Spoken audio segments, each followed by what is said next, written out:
listen, last night it sure sounded like a guy.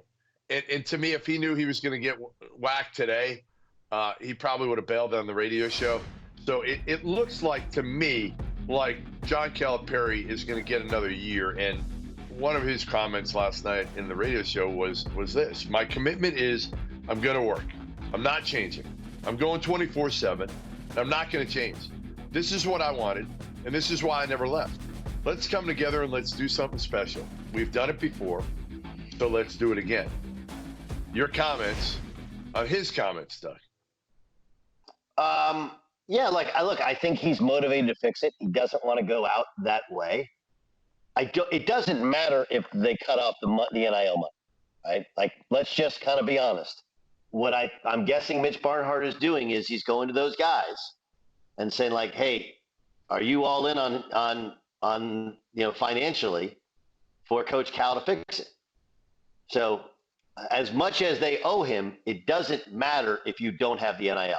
But I think, look, he's a competitive dude, not just as a player, but as a coach. And when he says he's not changing, look, he has changed on some level. He has started taking, you go back 5-6 years ago, they started taking transfers, right? So I think he's still going to be a player in the portal. I think he has an outstanding recruiting class. I think he'll change some and evolve some. I didn't take it as defiance as much as, hey, I just need to work harder and more diligently, and that likely means the portal. That's my takeaway. What's yours? Yeah, I mean, I think they need to hire somebody who can kind of work the portal. I think they need to hire like these chief of staffs now, whatever you want to call them. Somebody that literally their job is to work the portal all year, not just now, because I think the times have changed and you only have a short window to try to evaluate all these guys. And a lot of them you don't know, right? You haven't recruited them out of high school. A lot of them are mid-major players. Right. And some go ahead. This is an issue, okay? So I'll give you just philosophically, as you know, my brother was at San Diego State for 8 years when they first started building. And they built that thing through transfers, okay? Now, they're still taking transfers. But their rule was, we don't want to take a transfer that we didn't recruit out of high school. Because when we recruit them out of high school, we know the kid. Yeah. And again, the issue is it's like speed dating. You don't get a great chance to know these kids. And the challenge I think that Coach Cal has is the guy, he's always recruited top 50 kids. Maybe a couple of strays that are top 150 kids, but these guys that are in the portal that are viable that you would want, and you have one more year of COVID. They didn't recruit them. They didn't recruit most. Correct. Right. Correct. They don't know. Right. Correct. They don't know them. Now he does have guys on his staff that potentially did recruit at that level. But I agree with you.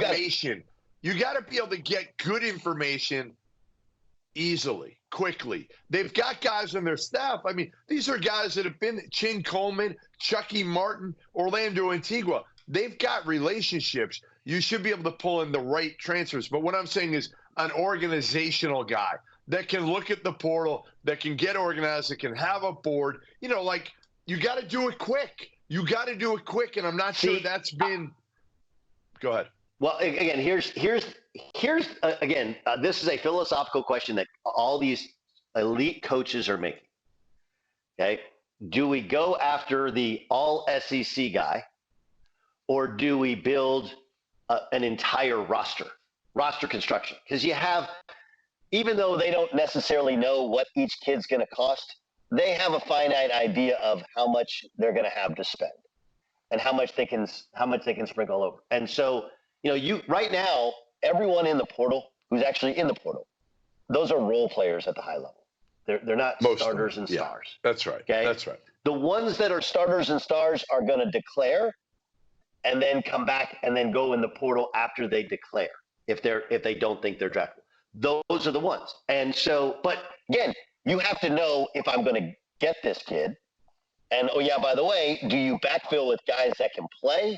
Do you save money on those guys at the back end of your roster? There's really a lot of math to it. Can I give you a good example? Let me give you a good example from last year of kind of how this thing worked, right? Again, Arizona thought they were going to get Andrew Nemhard. He went in late. He went in fairly late. They thought they were going to get him.